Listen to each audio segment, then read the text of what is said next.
Hello friends, स्वागत है आपका अपने चैनल एग्जाम रिवेंज में। हमने हमारी पिछली कक्षा में वैदिक सभ्यता के बारे में पढ़ रहे थे और वैदिक सभ्यता से हम ऋग्वेद के बारे में हम सबसे पहले ऋग्वेद या पूर्व वैदिक काल के बारे में हम पढ़ रहे थे। अब हमने उसमें उनका समाज, उनका धर्म, उनकी राजनीतिक व्यवस्था, उनकी प्रशासनिक व्यवस्था, ये सब के बारे में हमने पढ़ लिया था। अब हम आज देखते हैं उनकी जो नदियां है वो कौन कौन सी नदियों का उल्लेख किया गया है, उनके लिए कौन सी महत्वपूर्ण नदी थी, कौन सी उनके लिए पवित्र नदी थी, इन सब के बारे में भी एक बार हम देख लेते। तो चलिए फिर। अब सबसे पहले नदी, तो फिर आप पूछोगे कि अब आपको मैंने पहले जब स्टार्ट में बताया था कि जो आर्यंस थे वो कहाँ से आए थे, तो मैप में देखिए तो वो आर्यंस आए थे, यहाँ से आए थे, ठीक है। अब सबसे पहले आके कहाँ पे रहे थे, ये अफगान, पंजाब में, राजस्थान में। गंगा नदी का भी उल्लेख किया गया है, यमुना नदी का भी उल्लेख किया गया है और फिर ऊपर हिमालय की मुंजवा चोटी तक का इनका उल्लेख किया गया है। मतलब हम कहते हैं कि ये जो रहे थे उनका जो निवास स्थान था वो राजस्थान हो गया, अफगान हो गया, पंजाब हो गया, गंगा नदी, ये यमुना नदी हो गई, फिर सब आंध्र प्रदेश के आसपास का पूरा इलाका हो गया, मुंजवा चोटी हो गई हिमालय की। तो ये सब उनका जो निवास स्थान के बारे में हमने पढ़ लिया था। तो फिर हम देखते हैं कि जो उनका निवास स्थान ये था, तो इनकी जो आसपास की जो नदियां थी तो उनकी जो पानी की जो पूर्ति थी वो वही नदियां करती थी। तो सबसे पहले जब यहाँ से आए तो यहाँ पे कौन सी नदी है, तो यहाँ पे है सिंधु नदी है। सिंधु नदी, तो सिंधु नदी इनके लिए क्या थी, सिंधु नदी इनके लिए बहुत ज्यादा इंपॉर्टेंट थी, ठीक है फ्रेंड्स, हमको ध्यान रखना है। फिर यहाँ से सरस्वती नदी जो वर्तमान में क्या हो चुकी है, लुप्त हो चुकी है, लेकिन इसका उस समय में इसका जिक्र किया गया ऋग्वेद में, सरस्वती नदी का जिक्र है, अभी वर्तमान में ये लुप्त हो चुकी है। फिर हम देखते हैं कि यमुना नदी का जिक्र किया गया है, कितनी बार, 3 बार जिक्र किया गया है। फिर देखते गंगा नदी का एक बार जिक्र किया गया है। तो मतलब हमारे एग्जाम की दृष्टि से जो इम्पोर्टेंट जो नदियां है जो हमको पढ़नी है वो कौन कौन सी है, सिंधु नदी है, सरस्वती नदी है, यमुना नदी है, गंगा नदी है। तो इनके बारे में हमको पढ़ना है। फिर सिंधु नदी की जो सहायक नदियां है वो भी। फिर हम देखते हैं कि सबसे पहले जो वो सिंधु नदी के किनारे वो लोग रहे, तो फिर सिंधु नदी उनके लिए क्या हो गई, सिंधु नदी का मतलब जो उनके लिए क्या थी, महत्वपूर्ण थी, ठीक है। फिर हम सबसे पहले देखते हैं उनकी जो पवित्र नदी थी, वो पवित्र नदी कौन सी थी, तो वो थी सरस्वती नदी। कौन सी नदी थी, सरस्वती नदी। अब आप बोलोगे कि मैम अभी वर्तमान में तो गंगा नदी सबसे ज्यादा क्या है, पवित्र है। तो पवित्र नदी का मतलब जैसे कि अभी हम वर्तमान में हमारे लिए पवित्र नदी क्या है, गंगा नदी है, लेकिन उस समय में जो पवित्र नदी थी वो कौन सी थी, सरस्वती नदी थी। और जो उनके लिए जो महत्वपूर्ण नदी थी वो महत्वपूर्ण नदी थी सिंधु नदी। अब आप बोलोगे महत्वपूर्ण नदी में और पवित्र नदी में क्या अंतर है। अब जैसे कि मैं आपको एक सामने एक एग्जाम्पल ले लूं, जैसे कि कोटा के लोग हैं, तो कोटा के लोगों के लिए महत्वपूर्ण नदी कौन सी है, तो वो उनके लिए महत्वपूर्ण नदी हो गई चंबल। क्यों, क्योंकि चंबल नदी को उनको पीने के लिए पानी मिलता है, पीने के लिए जो पानी की जो आपूर्ति होती है वो चंबल नदी से किया जाता है। उनके लिए खेती के लिए चंबल नदी उनके लिए पूर्ति करती है, तो इसमें सिंचाई वगैरह सब कुछ चंबल नदी से होता है। तो फिर उनके लिए तो महत्वपूर्ण नदी कौन सी हो गई, चंबल नदी हो गई। तो फिर कहेंगे कि इनकी पवित्र नदी कौन सी, तो पवित्र नदी हमारे लिए कौन सी है, तो वो गंगा नदी है। क्योंकि जो मतलब मेनली हम देखते हैं जो हमारा जो भारत का जो पूरा जो आधे से ज्यादा पानी की जो पूर्ति करती है वो गंगा नदी करती है, इसलिए हमारे लिए पवित्र नदी वो हो गई। जब कभी वहां पे मतलब मेनली हमारे लिए पूजा की योग्य नदी है, हमारे लिए बहुत ज्यादा पवित्र नदी है, कौन सी, गंगा नदी। फिर उसी प्रकार उनके लिए जो मोस्ट इंपोर्टेंट जो नदी थी जो उनकी पानी की आपूर्ति करती थी, पानी की जो पूर्ति करती थी वो कौन सी थी, वो थी सिंधु नदी थी। इसलिए इनके लिए महत्वपूर्ण नदी कौन सी थी, सिंधु नदी थी। और उनके लिए पवित्र नदी थी सरस्वती नदी। जैसे कि हमारे लिए पवित्र नदी तो है गंगा नदी, ठीक है, इसी प्रकार उनके लिए जो पवित्र नदी थी वो थी सरस्वती नदी थी। अभी वर्तमान में सरस्वती नदी क्या हो चुकी है, विलुप्त हो चुकी है। फिर हम सबसे पहले जो उनके लिए जो पवित्र नदी थी उनके बारे में एक बार हम देख लेते हैं, ठीक है। अब पवित्र नदी कौन सी थी उनके लिए, सरस्वती नदी। अब सरस्वती नदी के बारे में हम देख लेते हैं। सरस्वती के किनारे वेदों की रचना की गई है, इसलिए इसको नदीतमा, नदीतमा मतलब नदियों में उत्तम, मतलब सबसे ज्यादा उत्तम नदी, मतलब जो सबसे ज्यादा अच्छी नदी हो, सबसे ज्यादा उनके लिए यूजफुल आने वाली नदी कहा गया उसको, ठीक है, मतलब नदियों में उत्तम। इसको अवस्था के नाम से भी जाना गया है, अवस्था भी कहते थे उसको, किस नाम से जानते थे, अवस्था के नाम से इसको जानते थे। फिर नदियों में सूक्त में सर्वाधिक, इसमें जो नदी सूक्त है उसमें सर्वाधिक जिस नदी का जिक्र हुआ है वो नदी कौन सी है, तो वो है सरस्वती नदी, ठीक है। फिर सबको ध्यान रखना। और उसके बाद जो सर्वाधिक बार जिस नदी का जिक्र हुआ है वो है सिंधु नदी, आपको ध्यान रखना है। फिर हम देखते हैं जो इसकी जो सरस्वती नदी की जो सहायक नदियां थी उसमें जो जिक्र किया गया है वो कौन कौन सी नदी थी, तो वो थी द्रष्टवती नदी, अपाय नदी। ये जो राजस्थान की 3 नदियों का उसमें जिक्र है ऋग्वेदिक काल में। राजस्थान की 3 नदियों का जिक्र है। कौन कौन सी नदी? सबसे पहले सरस्वती नदी, फिर द्रष्टवती नदी और फिर अपाय नदी। ये 3 नदियों का जिक्र ऋग्वेदिक काल में है। राजस्थान की 3 नदियों का जिक्र किया गया है। ठीक है, फिर हम देखते हैं सिंधु नदी। अब सिंधु नदी, इसको हिरण्य के नाम से जाना जाता था। हिरण्य कहा जाता था। हिरण्य मतलब हिरण्य का जो शाब्दिक अर्थ होता है वो क्या होता है? सोना। मतलब कहा जाता था कि जो हिरण्य नदी है, जो सिंधु नदी है, उसमें से सोना मिलता था। ठीक है, इसलिए इसको हिरण्य नदी के नाम से भी जाना जाता था। और नदी में सूक्त में सर्वाधिक बार जिक्र किया गया है इसमें। ठीक है, जो नदी सूक्त है इसमें सर्वाधिक जिक्र किया गया है इसमें। फिर हम देखते हैं कि ऋग्वेदिक काल में 40 नदियों का जिक्र है। ऋग्वेदिक काल में कितनी नदियों का जिक्र है? तो है 40 नदियों का जिक्र है।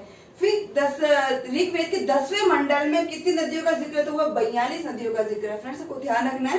वैसे आपको याद करने की जरूरत नहीं, एग्जाम में पूछते नहीं है, लेकिन अगर आप याद करना चाहो तो इसको याद करना कि नदी सूक्त में 21 नदियों का जिक्र है। जो नदी सूक्त है उसमें 21 नदियों का जिक्र है। ये आपको ध्यान रखना है, बाकी आपको याद करने की जरूरत नहीं है, लेकिन सिर्फ आपको ध्यान रखना है कि नदी सूक्त है उसमें 21 नदियों का जिक्र है। फिर उसमें जो 21 नदियों का जिक्र है उसमें प्रथम जो नदी का जिक्र किया गया है वो नदी कौन सी? तो वो है गंगा नदी। कौन सी फ्रेंड्स? गंगा नदी। और जो अंतिम नदी का जो जिक्र किया गया है वो है गोमती नदी।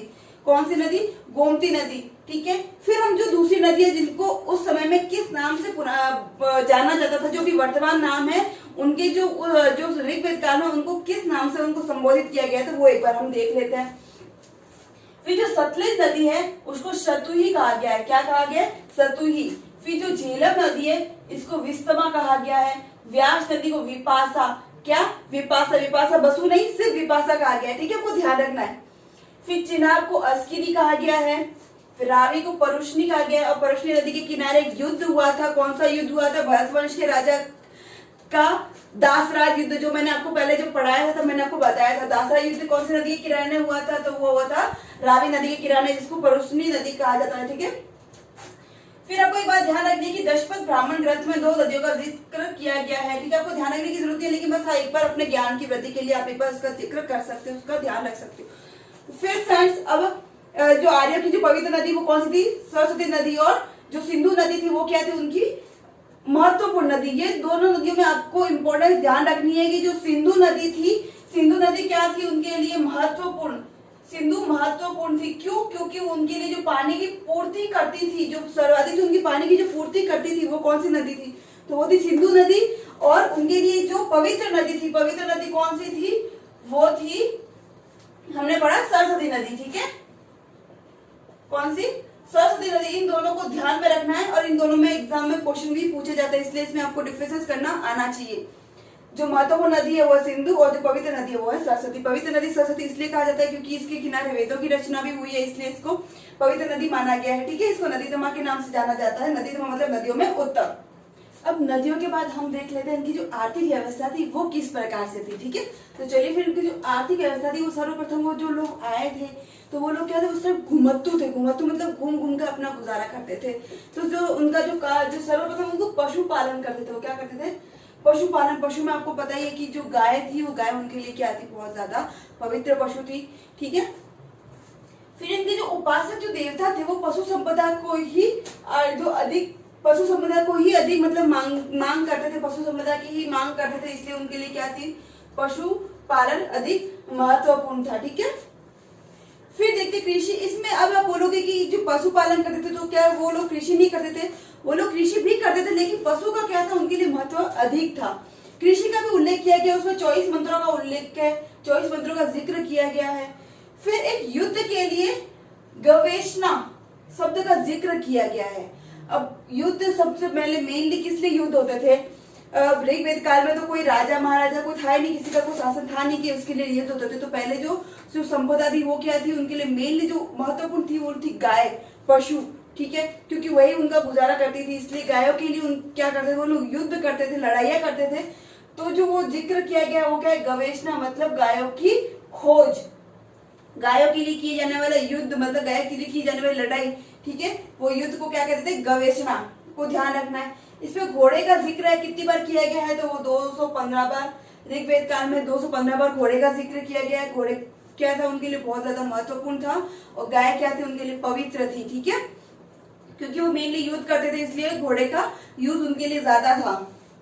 अब गाय का कितनी बार, तो वो 176 बार गाय का जिक्र किया गया है। वृषभ का 170 बार जिक्र किया गया है, ठीक है फ्रेंड्स, आपको ध्यान रखना है। अब आपको ध्यान रखना है कि क्या जब हम ऋग्वेद काल पढ़ते हैं, आर्यंस के बारे में पढ़ते हैं, तब हमारे दिमाग में क्या आता है, रामायण के जो किरदार है, जो राम जी, वो हमारे दिमाग में आते। तो उस समय में क्या हमने किसी प्रकार से कोई हाथी का जिक्र सुना, नहीं सुना। हाथी का जिक्र हम सुनते हैं महाभारत में, है ना। तो इसलिए जो ऋग्वेद काल में कोई हाथी का जिक्र नहीं किया गया है, बाघ का कोई जिक्र नहीं है, गैंडे का कोई जिक्र नहीं है, ये आपको ध्यान रखना है। ये जो 3 पशु, इनका कोई जिक्र नहीं किया गया है, ये आपको ध्यान रखना है। फिर चलिए अब इनके उद्योग धंधे के बारे में भी हम एक बार देख लेते हैं। तो सबसे पहले जो तक्षा प्रमुख शिल्पी को कहा गया, आपको याद करने की जरूरत नहीं है, एग्जाम में नहीं पूछते, ठीक है। सुवर्ण अयस्क का जिक्र किया गया है, ये भी आपको याद करने की जरूरत नहीं। आपको ध्यान रखना है कि उस समय में लोहे, ऋग्वेद काल में लोहे के बारे में उनको जानकारी नहीं थी, लोहे की जानकारी उनको नहीं थी। लोहे की जानकारी कब हुई थी, लोहे की जानकारी उनको हुई थी उत्तर वैदिक काल में, ठीक है, 1000 BC के बाद में उनको उसकी जानकारी हुई थी, आपको ध्यान रखना है। फिर ऋग्वेद काल में चांदी का कोई ज्ञान नहीं था, ठीक है, चांदी का उनको ज्ञान नहीं था। चांदी का जो पहली बार जो उल्लेख किया गया वो रजत हिरण्य के नाम से चांदी को बुलाया गया। उसका किस वेद में, यजुर्वेद में चांदी का उल्लेख किया गया है, और किस नाम से किया गया है, रजत हिरण्य, ठीक है। जो मिट्टी का काम करते थे उनको कुल्हाड़ कहते थे, ये भी आपको याद रखने की जरूरत नहीं है, आपके एग्जाम में नहीं पूछते। और जो व्यापार करने वाले को पणी कहा जाता था, क्या कहा जाता था, पणी, आपको ध्यान रखना है, ये हमारे लिए मोस्ट है, इसको मोस्ट कर देना, ठीक है। ये एग्जाम में पूछा जाता है कि व्यापार जो करने वाले थे उनको क्या कहते थे, उनको पणी कहते थे। और जो ये पणी थे, इनसे आर्य बहुत डरते थे। अब डरते क्यों थे, क्योंकि ये गाय चोरी करते थे।